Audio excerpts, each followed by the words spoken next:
Magandang umaga po. Salamat sa panahon. Attorney Melvin Matibag ng NBI. Good morning, sir. Magandang umaga po, Kated at DJ Chacha. Sa lahat po ng tumatangkilik sa inyong programa, isang magandang umaga po. Thank you. God bless you po. Thank you, Yes sir. po. Attorney Melvin, siguro unahin po natin, ano po muna ang reaksyon ninyo doon sa sinasabi ni Senator Alan Peter Cayetano na in bad taste daw po yung inyong request na i-adjust yung schedule sa pagharap nyo po sa Senado?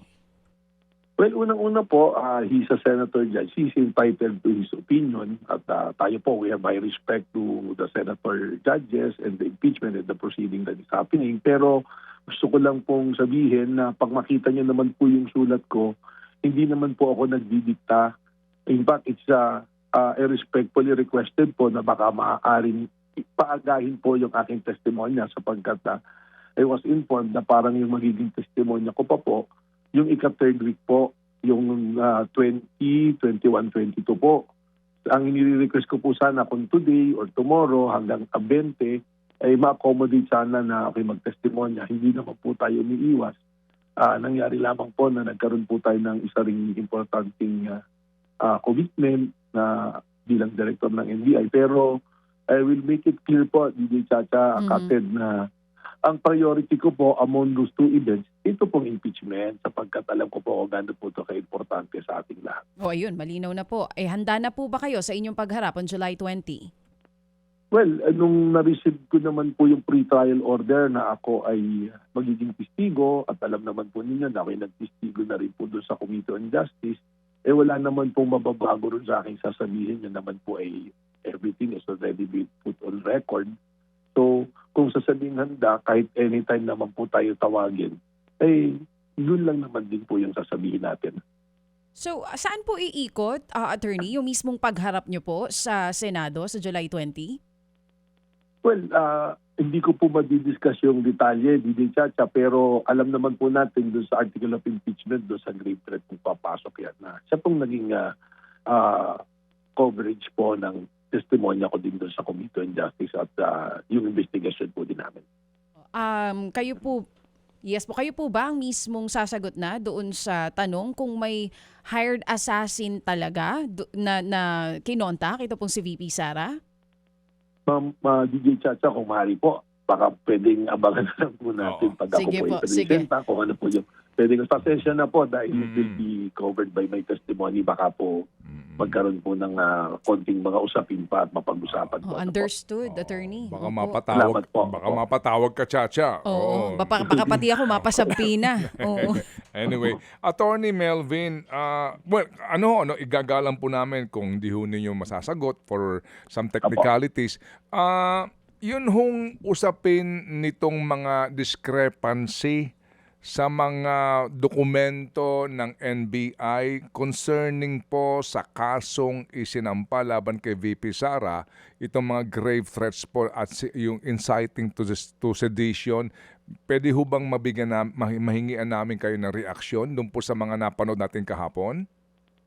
Well, base naman po dun sa testimonya ni Director Lotok, makikita naman po natin talaga may mga typographical error. Alam niyo po, para po ma-contextualize po natin, nakikita ko po yan kasi yung pong mga minsan pinapadalang communication at sa buwina po, templated na po yan eh. Minsan nangyayari, cut and paste, hindi po napapalitan yung date na nakalagay, nalalagay lang yung isa sa buwina, yung title, na nakita ko po yan, ako mismo personally nung inabot ko po. Minsan po, oversight or pagmamadali, hindi po na-edit, kaya po pumapasok ng ganyan. Ang sabi ko naman po dyan na normally as a lawyer, hindi po as a director, is yung substance naman po din yung importante dyan eh. At dun po sa parang isang instance na nagkamali yung date, effectively parang hindi na po dapat naging material dahil sinabi naman na yung lawyer mismo ni BP Sara nag-respond po doon sa pinadala po na sabihin na yan. So, ayan na lang po yung nakikita ko mong paliwanag dyan at meron din po siguro yung time yung pagtatatak. Minsan pag nagtatatak, hindi na-adjust yung mga dates, ganyan po. Okay. So, at the end of the day, babalikan po natin yung substance po palagi ng dokumento po. Yes, sir. Yung nga po, yung materiality ng error doon po mismo sa main case, ika nga po, Attorney, Director. Tama po. Pero kasi kahapon po may mga, alam, kung napanood ninyo, pinupulaan ng NBI, no? So dito po, Opo. anong leksyon dito? Considering nga po na kayo po ang pinaka, di ba? NBI nga kayo, na Opo. hindi po maturingan na parang burara o pabaya o Tama hindi po kayo. thorough ang NBI po sa Opo. gantong mga uri po ng usapin, Director. Tama po yan. That's why I made the directive that everything should be proofread, checked. Kaya nga po kayo, mga pinipirmahan ko, ilan yung naka-initials dyan. Pero ako po mismo, binabasa ko rin po muna bago ko po mapirmahan yan. At I think that should be the practice po, hindi lang sa NBA, kundi sa lahat. Sapagkat sometimes, nagiging material po yung mga dates eh.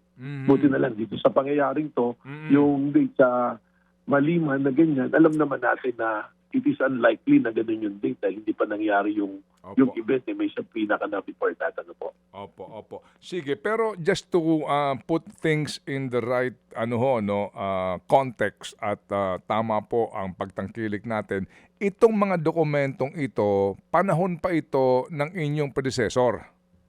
Tama po kayo. Inabutan ko na po yung mga dokumentong yan. Lahat po yan ay akin ang inabot dahil maalala niyo po, ako po yung nag-assume February 20 po eh. The documents that's being discussed either dated November, December, January, February 11. That's the nearest to my assumption. Ano po, February 10. Okay. Dahil February 20 po ako nag-assume po. Opo. So kayo ho ba upon assumption, meron ba hong ongoing investigation sa threats naman sa buhay ni Vice President Duterte? Well, na-report din po sa akin yan. Pero yan po kasi that is a subject that probably will cover my testimony, sir. So baka hindi ko po ma-discuss in length. Ano po? Baka may magtanong po sa akin dyan. Ano po? Opo. Pero you are very much aware of the Opler-Romanov. I heard that. Narinig ko po yung Romanov na yan na yung Oplan at yung Romanov na ginamit na rin po dati ng kapatid niya. So, again, certain baka papunta na tayo sa mga magiging coverage na ano po. No? Opo. Pero, do you believe personally that your testimony is still material dito po sa grave threats and inciting to sedition issue na ito? Or your presence will just excite some people?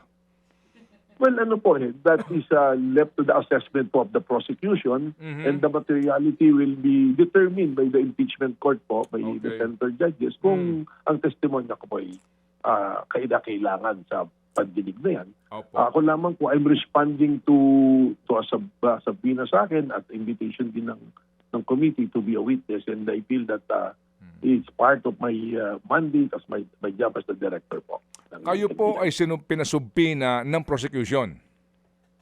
Ang prosecution po ay doon po sa pre-trial order na lumabas ay nakalista po ako na testigo. Ang pagpunta po sa korte, certain, alam naman po natin, I'm sure alam niyo po, is either by subpoena or voluntary. So ako naman po, hindi naman na kailangan subpoena. If I'm called to be a witness, voluntary po tayo pupunta dyan. Kasi normally po yung subpoena, that is the power of the court to force attendance, yung mga mag-attend or kaya yung mga hindi malocate.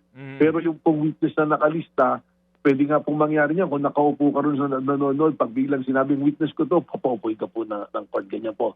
Sa regular courts po, nangyayari yan when I was a practicing lawyer po at that time. Opo, pero kayo po personally, do you think na makakatulong po kayo sa prosecution or given the chance, gusto niyo umatras? Well, listed po ako doon sa pre-trial order as witness for both the prosecution and the defense. So, ang sa akin po, hindi po yung kung sino yung matutulungan. But I will be there, Sir Ted, mag-video chat na sasabihin ko po at sasagutin ng diretso kung ano yung mga katanungan, kung ano yung magtutulong po para magkaroon ng patas na resolution po itong nakaharap na kaso na ito at magagamit po ang testimonya, I will be more than willing and happy po na maging instrumento po dito. Okay. Are you willing to face a bloodbath kung sakali po? Basta hindi po ako blooded, okay na rin po siguro.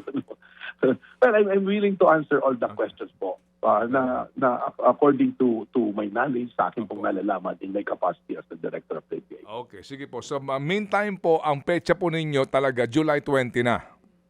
Yun po yung narinig ko kahapon Opo. na Lunes. Pero alam niyo po, may mga strategy ang mga prosecution, defense, kanya-kanya po yan. So, kung meron pong adjustment, anytime naman po when they call me, earlier, later, or 20, doesn't matter po to me. I will be there po.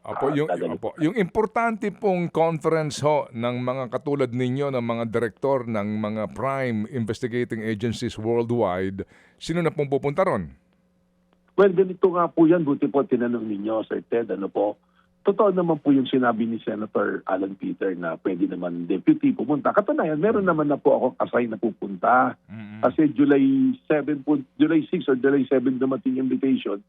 Sabi ko nga, I will be witness. So baka hindi ako makakapunta dyan dahil mag-witness ako. Pero ang nangyari po kasi dito, Sir Ted, there is a communication to me that the possibility of me personally talking to Director Kash Patel. Alam niyo po, pinadala niya po kasi ako ng sulat na commending me and the NBI for helping them dun po sa mga wanted na na-extradite namin ng mabilisan. And there are other issues on the side na kailangan namin po mapag-usapan. Kaya there's a possibility, actually mukhang it's being arranged na magkaharap po kami on the side. Kasi ang conference po talaga mag-start ng 20, pero doon sa letter nilagay niya 21, 22. So parang we're looking at it yung pong kanyang FBI liaison dito sa US Embassy rito na nakakausap namin lagi. Binanggit po na yung strong possibilities. Alam niyo po yung importance ditong conference na to. This is one of the point system po dun sa, alam niyo po yung sa money laundering na kung nakaalis tayo ng gray list, every 8-9 years po may audit. In 2027, there will be an audit. And yung attendance po natin dyan, kasama po sa point system, so sa PATF po na tinatawan. Kaya ganun po ka-importante sana yon. Pero at just the same, alam ko po na mas importante sa ating mga mamamayan po, yung nangyayari pong impeachment trial ngayon po dito. Okay, so yung nga po, pag talaga hindi kayo makakapunta, yung inyong deputy po ang pupunta na lang. No? May naka-assign naman po akong tao. Pero yung pong opportunity to personally have communication with the director, ay mukhang saka na lang po siguro mangyayari yun. Meron bang mga taga French, mga pwede pag-usapan si Saldico? Well, regional po to. Regional, okay. Saan po yung pinag-uusapan. Po, kaya medyo po. Hindi po kasama sa gano'n po. Ibang topic po naman po yan. Gusto ko lang matanong, ano na nangyari kay Saldico? Alam niyo yun? Tama po kayo. Tama po kayo kasi ang isa po sa topic namin for the personal discussion namin sana di Director Kash Patel, yung mga nasa most wanted nila, which is natulungan po natin sila. Yesterday, meron na naman po ko tayong for turnover sa kanila na nakuha po natin. Okay, sige po. So, good luck po, Attorney Director, sa inyo pong pagharap sa impeachment court. Manonood po kami. Salamat po, Sir Ted. Pasensya na po yung ibang tanong ay hindi ko po talaga. We understand. Thank you, sir. Salamat na marami. Salamat po. Thank you. Mga kapatid, patuloy po kayong tumutok sa 105.9 True FM para sa totoong balita, impormasyon, music, and entertainment. Mag-subscribe sa aming YouTube channel at podcast at sundan nyo kami sa Facebook, Instagram, X at TikTok sa True Network PH. Bisitahin din po ang aming official website, truefm.ph. At panoorin din kami sa True TV Signal, Channel 19. Kami po ang 105.9 True FM. Laging true sa'yo, kapatid. Ito tayo sa totoo, tunay at